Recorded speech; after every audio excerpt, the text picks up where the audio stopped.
Okay, it is Thursday, May the 10th, the year 2012, and as usual, a lot to get to in the sports world, so let's get it going right now. First stop last night, Miami, Game 5, Miami Heat, New York Knicks. No surprise here. The Heat polish off the Knicks. They win 106-94. To me, the game wasn't even that close. To me, this was a ho-hum type game. We all knew what was going to happen. We all knew the Heat were going to win. The game wasn't even intense. The crowd was kind of dead. Everyone knew it was coming. Thank goodness the Knicks are now out of the way. Let's get Miami on to the next round. Like I said so many times before, the Knicks have to try and get rid of Amar'e Stoudemire. I don't know how they're going to do it. His contract is untradeable. He doesn't fit in with Chandler or Carmelo Anthony. I mean, Stoudemire fouls out last night. It's hard to believe the Knicks haven't won a playoff series in like 12 straight years. It's amazing. I mean, then they set the record the other night with the 13 straight playoff losses. They finally break that on Sunday, but still, the New York Knicks, it's been a long, long time since they've gotten anything done. I mean, they have a decent team, but nowhere near an elite team, so this was no surprise at all. Miami off to the next round against Indiana. Miami will be heavily favored in that series, no doubt about it. The second game last night, Memphis stays alive. They win Game 5 at home, 92-80 over the Clippers. I mean, not too much of a surprise here. Memphis was home. Memphis could have won all 5 of these games, as a matter of fact. Instead, they've only won 2. And it just feels like Memphis is chasing that first game that they blew the whole series. They blow the 27-point lead in Game 1. They've never quite caught up yet. Yes, they won Game 2, but they had already blown home court. They had a chance to win Game 3. They blow that game. They had a chance to win Game 4. They lose in overtime. It just seems like Memphis has been chasing that first game, and now they go back to L.A., and I don't know. And it always seems like Memphis is blowing big leads down the stretch. I mean, even last night they had a 24-point lead, and the Clippers actually get it down to 6. So I don't know if Memphis gets out of Los Angeles alive tomorrow night. Memphis would show me a lot by winning tomorrow night. And I think if they did win in Los Angeles Game 6, I think they would win Game 7. So Memphis, show me some. Go make up for that terrible loss in Game 1. Go get a road game. Go win in Los Angeles tomorrow night and send us back to Memphis for a Game 7. Go show me something. Memphis would show me a lot if they would get that game. Also, 2 big notes on that game. Chris Paul left the game last night late. Looked like a groin injury. Keep an eye on that. Blake Griffin left with a, what they said was a hyperextended knee. He did come back in the game, but he looked a little hobbled. So look for that in the next game. If those two are hobbled, that could be big trouble for the Clippers, but who knows how they're going to feel tomorrow. Blake Griffin, you love the reckless abandonment which he plays, the energy which he plays, but my goodness, he takes so many chances with his body. It's amazing he doesn't get hurt more often. I know he had the serious injury a few years ago, but he is constantly banging into people, jumping, diving on the floor. My goodness, if you're the Clippers general manager, you must be holding your breath every time he does something. And another thing about Blake Griffin, he has to stop complaining. I know he's a young player. He complains on every single call. Blake, let the refs officiate the game. Let your coach argue with the refs. Stick to basketball. He complains about every single play. So, Game 6 tomorrow in Los Angeles. We'll see if Memphis can make up for the bad loss in Game 1 and get this series tied. So, we will see. That should be interesting. Tonight in the NBA, we have 3 games. We have the Bulls at the Sixers, Game 6. Chicago trying to even that series up. Derrick Rose, obviously, out for the playoffs. Noah, it looks like he won't play. I don't know what to make of this game. This should be another ugly, just messy, low-scoring, 72-68 game, somebody. I have no idea. You want to say Philly's at home, they have the advantage. I can live with that. I mean, Chicago has a chance to win, but this has been an ugly mess of a series to watch.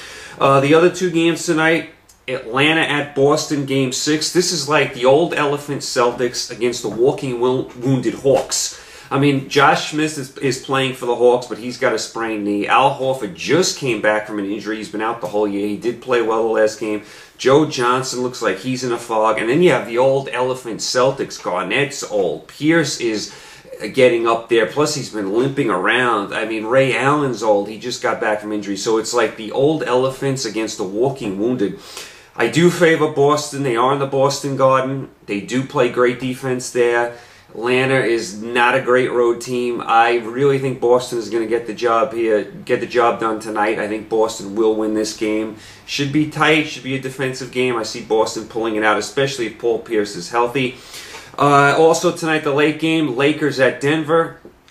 Denver trying to even the series at 3. The Lakers have been so sloppy. They were so sloppy in Game 5. They had a chance to wrap it up at home. Now they're just prolonging this series. The Lakers are going to get through. I could easily see them losing this game and forcing it, getting it to Game 7 over the weekend. The Lakers are that sloppy on the road. They're just a sloppy, lazy road team. And they're going to get away with it this series. They're going to beat Denver. They're not going to get away with it next series when they play Oklahoma City. Oklahoma City is going to have home court. The Lakers are going to have to jump into that series. It'll all catch up to the Lakers in the next game without a doubt. In the next series, I mean. So the Lakers tonight in Denver. We'll see if that goes to a Game 7. Maybe we get a few Game 7s in the NBA. Moving over to the NHL. The Capitals beat the Rangers last night 2-1. They force a Game 7 on Saturday in Madison Square Garden. This had 7-game series written all over it. Is anyone shocked by this? Not me. I am not shocked that the Capitals won last night. I'm not shocked it was low scoring.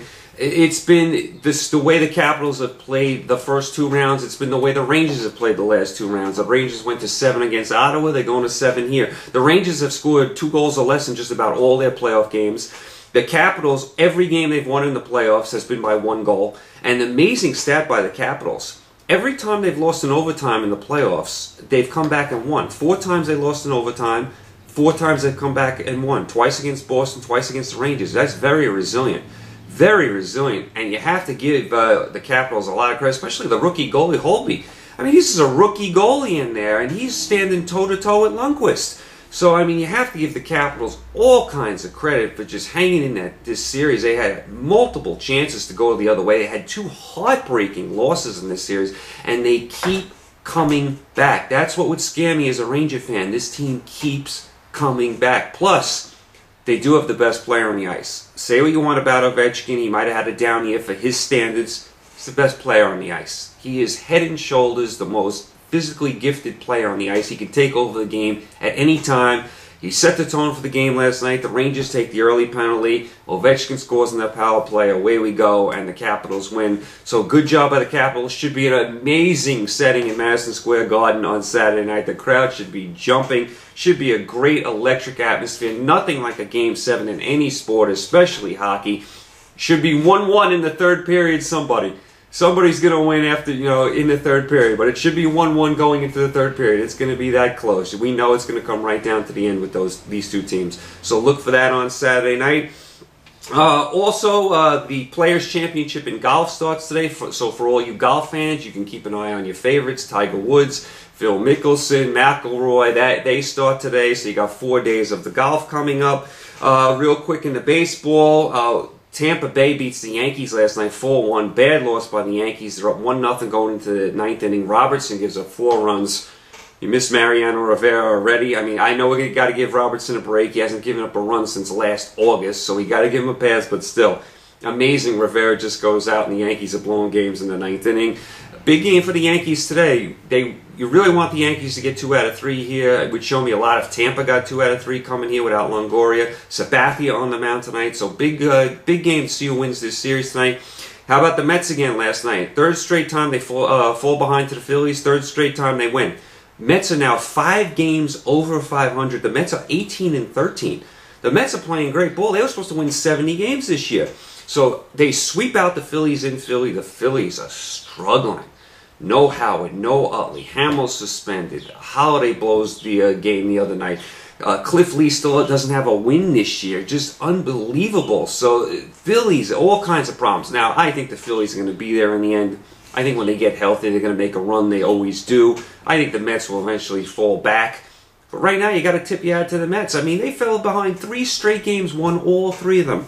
One other note in the baseball, the Rangers and the Orioles were rained out yesterday. They have a doubleheader today. Let's see how Josh Hamilton does his encore after the 4 home run performance the other night. He has a double dip. We'll see if he plays in both games. Knowing Hamilton, he could hit 8 home runs today. So keep an eye on that.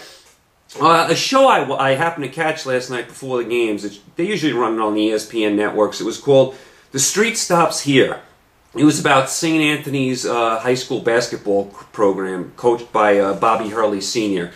If you ever get a chance to watch it, just really, really good stuff. If you're a hoops fan like I am, just really, really good basketball stuff. Bobby Hurley Sr., just an amazing job he does at that school. And you're not going to believe all the talent that comes out of there and the success they have. And just a great story. And the little gym they play at and how the school has financial troubles. And a lot of great stuff. And they are located, by the way, in Jersey City, New Jersey, St. Anthony's. So if you ever get a chance, it's The Street Stops Here. It's usually run on the ESPN network. So it's one of those, I think, 30 for 30 shows or something like that. But I did catch it last night. Very entertaining watch. So tonight, as far as the must-watch, I mean, we have nothing in hockey tonight. Baseball, you want to keep an eye on the Yankees-Rays, see who wins that rubber game. And you got to stick with the NBA tonight. Now, Bulls-Sixers has been impossible to watch. So you want to focus tonight on Hawks-Boston and then Lakers at Denver. Those are the two must-watches for me tonight. You know me, I flip over and watch everything. But as a basketball fan, as an NBA fan, you want to focus in on Hawks, Boston, Lakers, Denver. You want to peek in on Chicago from time to time and see that scores like in the fourth quarter, 68-60 somebody. So that's what's going on today in the sports world. You guys stay safe. We will see you tomorrow and enjoy the games tonight.